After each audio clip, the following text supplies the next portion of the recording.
അപ്പോൾ എന്താണ് നമ്മൾ തുടങ്ങുന്നത്? ആദ്യം പോയിൻ്റ്. എന്താണ് പോയിൻ്റ്? പോയിൻ്റ് എന്ന് പറഞ്ഞാൽ ജസ്റ്റ് ഒരു ഡോട്ടാണ്. ഇതാണ് പോയിൻ്റ്. അപ്പോൾ പോയിൻ്റ് എന്താണെന്ന് നമ്മൾ പറഞ്ഞു കൊടുക്കും. അതിനുശേഷം കുട്ടികളോട് ലൈൻസ് വരയ്ക്കാൻ പറയും. അപ്പോൾ ലൈൻസ് വരയ്ക്കുമ്പോൾ നോക്കുക, കുട്ടികൾ എങ്ങനെ വരയ്ക്കും? ഇങ്ങനെ വരയ്ക്കാം. ഇത് ലൈനാണ്, ഇത് ലൈനാണ്, ഇത് ലൈനാണ്, ഇതൊക്കെ ലൈനാണ്. ഇനി ഈ ലൈൻസിനൊക്കെ എന്തുണ്ട്? ഓരോ പേരുകളുണ്ട്. ദിസ് ലൈൻ, ഈ ലൈനിനെ പറയുന്ന പേരാണ് ഹൊറിസോണ്ടൽ ലൈൻ. ഓക്കെ, ഈ ആദ്യം വരുന്ന ഈ ലൈനിനെ പറയുന്ന പേരാണ് ഹൊറിസോണ്ടൽ ലൈൻ. അപ്പോൾ ഈ ഡോട്ട് ഇതിനെന്താ പറയുക? പോയിൻ്റ്. മാത്സിൽ ഇതിനെന്താ പറയുക? പോയിൻ്റ്. ഇനി ഇങ്ങനെ നിൽക്കുന്ന ലൈനിന് എന്താ പറയുക? Vertical line. Vertical line. Okay, ഇത് ഹൊറിസോണ്ടൽ ലൈൻ. ഇനി ചെരിഞ്ഞിട്ടുള്ളതോ? ഈ രണ്ടെണ്ണം, ദീസ് ടു ലൈൻസ്, ഈ രണ്ട് ലൈനും ചേർന്നിട്ടാണ്. അപ്പോൾ ഇതിനെ നമ്മൾ സ്ലാൻറ്റിങ് ലൈൻ എന്നാണ് പറയുക. സ്ലാൻറ്റിങ് ലൈൻ, അല്ലെങ്കിൽ വേറൊരു പേരുണ്ട് ഒബ്ലീക്ക് ലൈൻ എന്നും പറയും. സോ ഇതാണ് നമ്മൾ അവർക്ക് അടുത്ത ദിവസം നമ്മൾ ഇപ്പോൾ മൺഡേ എടുക്കാൻ പോകുന്നതിൽ ഈ പറഞ്ഞ പോയിൻ്റ്, ഹൊറിസോണ്ടൽ ലൈൻ ഇതാണ്, വേർട്ടിക്കൽ ലൈൻ ഇതാണ്, സ്ലാൻറ്റിങ് ഇതാണ്, ഒബ്ലീക്ക് ലൈൻ അല്ലെങ്കിൽ സ്ലാൻറ്റിങ് ലൈൻ എന്ന് രണ്ട് പേരിലും ഇവരെ വിളിക്കും. ക്ലിയർ? ഇനി ഇത് കൂടാണ്ട് നമുക്ക് കേർവ്ഡ് ലൈൻ ഉണ്ട്. കേർവ്ഡ് മീൻസ് വളവുള്ളത്. ഇങ്ങനെ വന്നാൽ ഇതിനെ കേർവ്ഡ് ലൈൻ, ഇങ്ങനെ വരച്ചാൽ ഇതൊക്കെ എന്താണ്? ഇതൊക്കെ കേർവ്ഡ് ലൈൻ എന്നാണ് പറയുക. ഇതിനെയൊക്കെ കേർവ്ഡ് ലൈൻ എന്നാണ് പറയുക. Next day, that is Monday കഴിഞ്ഞ് നെക്സ്റ്റ് ഡേ നമ്മൾ ചെയ്യാൻ പോകുന്നത് കുട്ടികൾക്ക് will be providing the shapes when we provide. അവരോട് അളക്കാൻ പറയും, മെഷർ ചെയ്യാൻ പറയും. എന്താ പറയുക? മെഷർ ചെയ്യുക.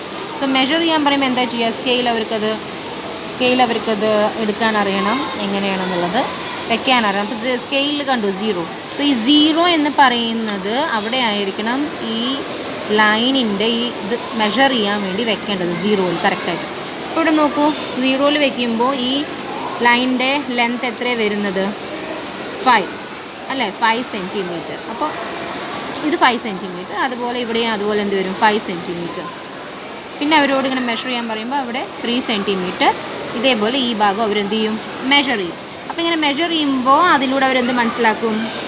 ഇവിടെ 5, 5, 3, 3, അതായത് ഓപ്പോസിറ്റ്. അപ്പോൾ അങ്ങനെ ഒരു പുതിയൊരു വേർഡ്, ഈ ഷേപ്പിൻ്റെ ഓപ്പോസിറ്റ് സൈഡ്സ്, അതിൻ്റെ മെഷർമെൻറ്റ് ഈക്വൽ ആണ്. അപ്പോൾ അതിൻ്റെ പേരെന്താ? അപ്പോൾ അവർ പറയും റെക്റ്റാങ്കിൾ. ഇതേപോലെ സ്ക്വയറിൻ്റെയൊക്കെ ഇതുപോലെ അവരെ കൊണ്ട് മെഷർ ചെയ്യിപ്പിക്കും. അവരത് സ്ക്വയറാണ്, എല്ലാ സൈഡും സ്ക്വയറിൻ്റെ ഈക്വൽ ആണെന്നുള്ളത് അവർ കണ്ടുപിടിക്കും. അതാണ് നമ്മൾ സെക്കൻഡ് ഡേ ചെയ്യുന്നത്. Then next day shapes. ഇപ്പോൾ ഷേപ്സ് പറയുമ്പോൾ നോക്കൂ, ഈ അതായത് ഷേപ്സ് രണ്ട് തരത്തിലുണ്ട്. ഇതൊക്കെ 2D ഷേപ്സ് ആണ്, അതായത് ഇതിന് വണ്ണമില്ല. ഓക്കെ, ഇതിനൊന്നും വണ്ണമില്ല. ഇതൊക്കെ 2D ഷേപ്സ് ആണ്. സർക്കിൾ, റെക്റ്റാങ്കിൾ, സ്ക്വയർ, ഇതൊക്കെ പ്ലെയിൻ ഷേപ്പാണ്. ഈ പ്ലെയിൻ ഷേപ്പാണ് 2D ഷേപ്പാണ്. ആൻഡ് നൗ ദിസ് വൺ, ഇതെന്താ? ഇതിന് വണ്ണുണ്ട് അല്ലേ? നമ്മളിങ്ങനെ തൊടുമ്പോൾ ഇതിന് കട്ടിയുണ്ട്, വണ്ണുണ്ട്.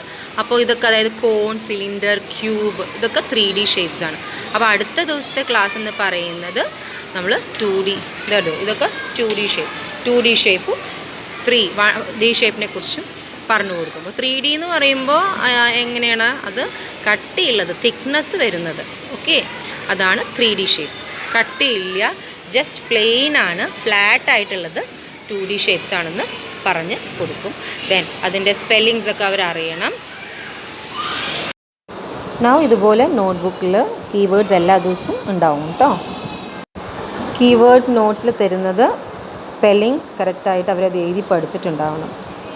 എങ്കിൽ അവർക്ക് എക്സാമിന് അത് കറക്റ്റായിട്ട് എഴുതാനും വായിക്കാനും ഒക്കെ അവർക്ക് പറ്റുള്ളൂ. Thank you.